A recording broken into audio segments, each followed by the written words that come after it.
இதோ குழம்பு நான் வந்து அந்த வீடியோவை வந்து இப்படி ஸ்கிப் பண்ணி போடணும். அது எனக்கு மறந்துட்டேன். நான் ஷார்ட்ஸ் போடுற ஞாபகத்திலே வந்து அந்த ஃபஸ்ட்டு வீடியோ போட்டுட்டேன் பாருங்கள். நீங்கள் தெரிஞ்சிங்கன்னா நான் பொறுப்பு இல்லை சைடில். சரியா? தெரிஞ்சிங்கன்னா பொறுப்பு இல்லை. தெரியுங்க.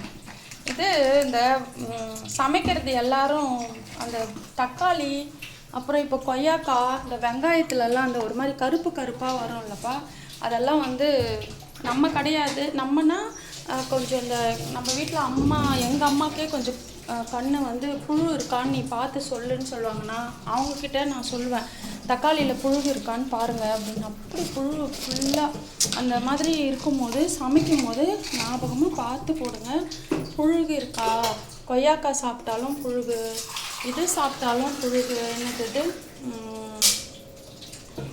இந்த பப்புளி பழம் எல்லாத்துலேயும் வருதுப்பா, அது பார்த்து போடுங்க. அதோ பட்டை லவங்கம் போட்டாச்சா, அடுத்தது வெங்காயம். வெங்காயம் போட்டு வதக்கிட்டு நான் வந்து கறி குழம்பு அன்னைக்கு சொல்லணும்னு நினைக்கிறேன். அது எனக்கு ஃபுல் வீடியோ வராததுனால நான் சொல்லலை.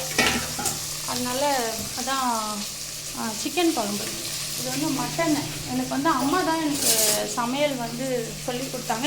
எங்கள் அப்பா சூப்பராக சமைப்பார். டாடி வந்து சரியான சமையல். அம்மாக்கே டாடி தான் சொல்லி கொடுத்தாரு. அதனால் வந்து அவரோட சமையல் எனக்கு ரொம்ப பிடிக்கும். அவர் இறந்துட்டு அப்புறம் நான் ரொம்ப மிஸ் பண்ணேன். ஏன்னா அவர் மீன் குழம்பு வச்சாருன்னா அவ்வளோ ருசியாக இருக்கும். அதாவது அம்மாவோட தங்கச்சிங்கெல்லாம் வந்து சாப்பிடுவாங்க. இந்தாங்க அப்படிங்களா, சமையல் முடிச்சுட்டாங்க. பேக்கா ஃப்ரெண்டு தான்க்கா. ஓ, உங்களுக்கு வர மாதிரியா? எப்படி பண்ணுறது? பேக் அனுப்புமா? எப்படி அனுப்புறது சொல்லுங்கள்.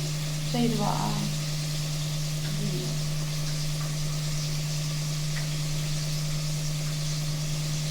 இல்லை வரல. இருங்க, தெரியல.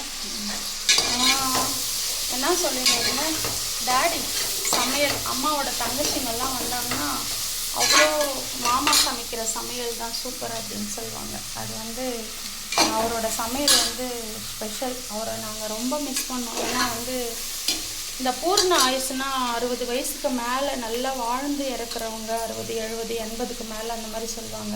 இந்த ஆயுசு ரொம்ப கம்மி. டாடி வந்து 52, 53 வயசுலேயே ஹார்ட் அட்டாக்ல இறந்துட்டார். அவரை நாங்கள் ரொம்ப மிஸ் பண்ணுறோம். என்னென்னா எங்கள் ஃபேமிலியில் நாங்கள் 5 பேர் தான். தம்பி, தங்கச்சி, நான் தான் பெரியவன். எனக்கு அப்புறம் தங்கச்சி, அப்புறம் தம்பி, லாஸ்ட்டு தம்பி. என்னென்னா எங்களுக்கு வந்து நாங்கள் ஒரு சூரிய குடும்பம் மாதிரி. எவ்வளோ இருந்தாலும் நாங்கள் 5 பேர் மட்டும்தான் அந்த வீட்டுக்குள்ளே. திடீர்னு ஒரு ஆள் எனக்கு கல்யாணம் பண்ணி கொடுத்துட்டாங்க. அப்போ சீக்கிரமாக பண்ணிட்டாங்க. அப்போ வந்து நான் கொஞ்சம் போயிட்டேன். ஆனால் ரொம்ப மிஸ் பண்ண ஃபேமிலி. எதுவாக இருந்தாலும் நாங்கள் 5 பேர் தான் எங்கள் ஃபேமிலியில். நான் வந்து நிறைய எங்கள் அப்பாவை நாங்கள் ரொம்ப மிஸ் பண்ணோம். திடீர்னு ஹார்ட் அட்டாக்கில் இறந்துட்டாங்க. அதனால் வந்து இருக்கும் போதே அப்பா அம்மா அவங்களுக்கெல்லாம் ரொம்ப ரெஸ்பான்ஸ் பண்ணி பார்த்துக்கோங்க. அன்பாக பாசமாக. ஒரு நேரம் சண்டை வரும், அதுக்காக எதுவுமே பேசாமல் இருக்காது. அந்த மாதிரி இருக்கும்போது கூட அந்த டைமில் கோவத்தை காமிச்சிட்டு அதுக்கப்புறம் நீங்கள் வந்து நார்மலாக ஆகிடுங்க. அப்புறம் பேசுறது செய்கிறதெல்லாம் வந்து நீங்கள் கண்டினியூ பண்ணிக்கோங்க. ஏன்க்கா இது எடுக்கவே முடியல பேக்கு? ஏன் மூஞ்சி முடிக்கணுங்க? ஐயோ, வாங்க வாங்க, நீங்கள் இப்படி வந்துடுங்க, நான் இப்படி பண்ணிக்கிறேன். வாங்க. எனக்கு இது ரொம்ப நாளாக ஆசைப்பா, யூடியூப் ஆரம்பிக்கணும். எனக்கு வந்து இந்தாங்க இந்த எண்ணெய் எடுத்துக்கோங்க.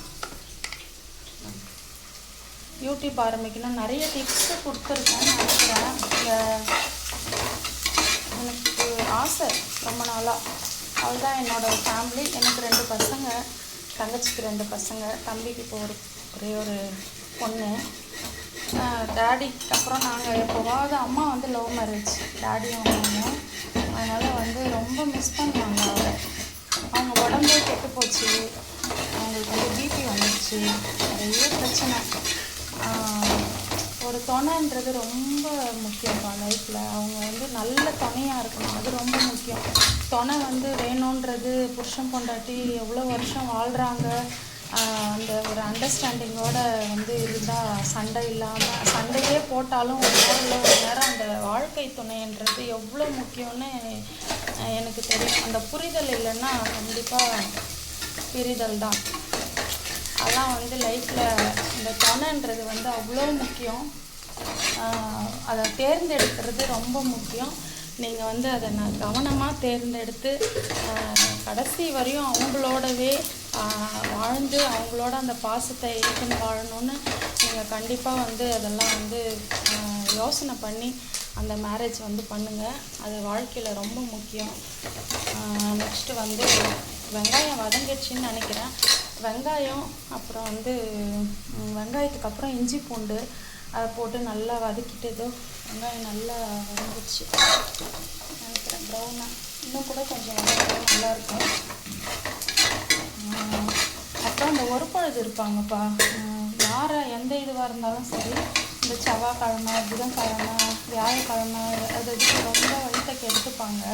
அவங்கள மாதிரி நானும் செவ்வாய்க்கிழமை முருகர் டே, ஆஃப் டே, ஃபுல் டே, வியாழக்கிழமை அந்த மாதிரி இருந்து என்ன ஆச்சுன்னா வயிறு கெட்டு போச்சு, புண்ணாக போச்சு. அப்படி இருக்கிறவங்க டைமுக்கு சாப்பிட்டுக்கோங்க. கடவுள் வந்து நம்மளை வந்து சாப்பிடாம விரதம் இருக்கிறது ரொம்ப நல்லது. முடிஞ்சால் இருங்க, ரொம்ப உடம்பை வருத்தின்னு இருக்காதீங்க, அது வந்து ரொம்ப பின் விளைவுகளை ஏற்படுத்தும். வேறு என்ன சொல்லலாம், குழம்பு வச்சு காட்டுறேன்.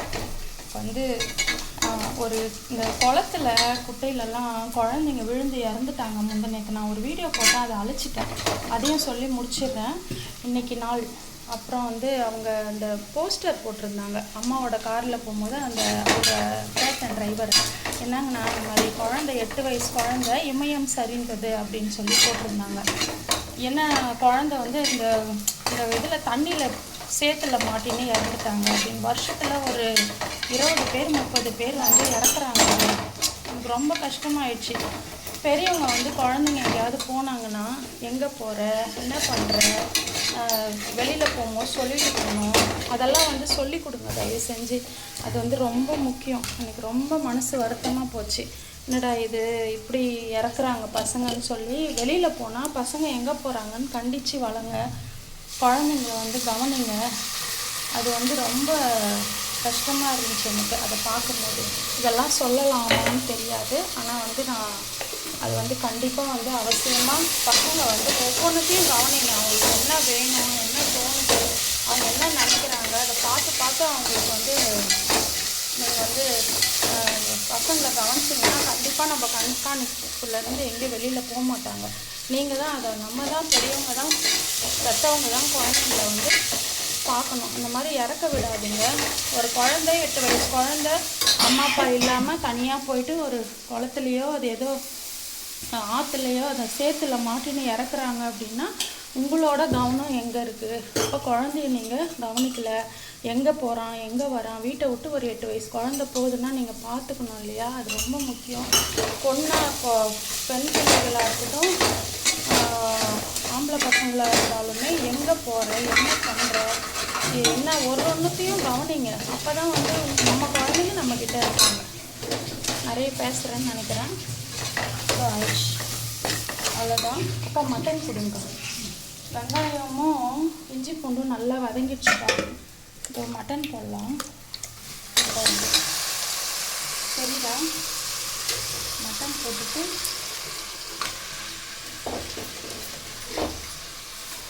அதுக்கப்புறம் அவ்வளோதான். மட்டன் மசாலா, மிளகாத்தூள், உப்பு போட்டுட்டா சூப்பராக இருக்கும். இதோ தெரியுதுங்களா?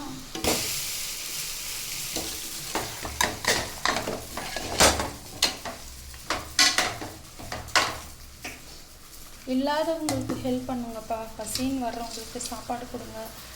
நம்ம வந்து நம்ம வீட்டில் வந்து எங்கள் அம்மா சொல்லி கொடுத்தது அதுதான். அம்மாக்கிட்டேயே ஒரு நார்மலாக தான் இருக்கும். ஆவரேஜ் ஃபேமிலி தான். இப்போ தான் நல்லா டெவலப் ஆகிட்டோம். மிடில் கிளாஸ் ஃபேமிலி தான். அம்மா வந்து சொல்லி தருவாங்க. என்ன சொல்லி தருவாங்கன்னா, இல்லாதவங்களுக்கு ஹெல்ப் பண்ணணும். ஒரு பசியாக ஒரு பாட்டி உட்காந்துருந்தாங்கன்னா கூட அம்மா வந்து அந்த உட்காரும் போது வெளியில் வந்து குழி பணியாரம் அந்த வசதிக்கு தகுந்த மாதிரி அம்மா 10 ரூபாய் 20 ரூபாய்க்கு குழி பணியாரம் வாங்கி கொடுத்தா அந்த பாட்டி சட்னி வச்சு தருவாங்க. அந்த குழி பணியாரத்தை தொட்டு அந்த பாட்டி சாப்பிட்டுட்டு அம்மா ஒரு சொம்பு ஃபுல்லாக தண்ணி தருவாங்க. அதை குடிச்சிட்டு நல்லா இருக்குமாம்மான்னு சொல்லிட்டு அவ்வளோதான். வயிறு போதுன்றது அந்த வயிறு மட்டும்தான்ப்பா. வேறு நம்ம எவ்வளோ கொடுத்தாலும் நம்ம வாங்கிக்குவோம்.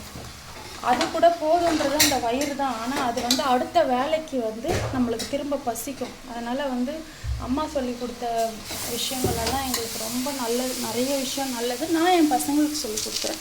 அதாவது வந்து எல்லாருக்கும் வந்து ஹெல்ப் பண்ணணும். இல்லாதவங்க பசின்னு வந்தால் சாப்பாடு போடுங்க.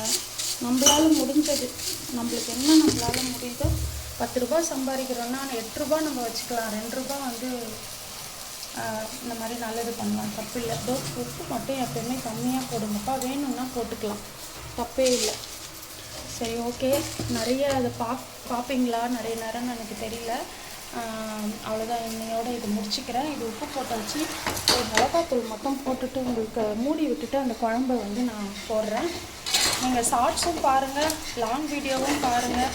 இதுக்கான என்னென்ன இதில் போடணுன்றதும் நான் சொல்லிட்டேன். மிளகாத்தூள், உப்பு, இதோ மட்டன் மசாலா நான் போட மாட்டேன் அம்மாக்காக. அதுக்கப்புறம் வந்து வெங்காயம், இஞ்சி, பூண்டு. எப்பவுமே வெங்காயத்தை நல்லா வதக்குங்க, அப்போ நல்லா டேஸ்ட்டாக இருக்கும். தேங்காய், தக்காளி போட்டு குழம்பு மூடி விட்டுடலாம். இன்றைய நாள் இனிதாக எல்லாருக்கும் அமைய வாழ்த்துக்கள். எல்லோரும் சந்தோஷமாக இருக்கு. நன்றி, வணக்கம்.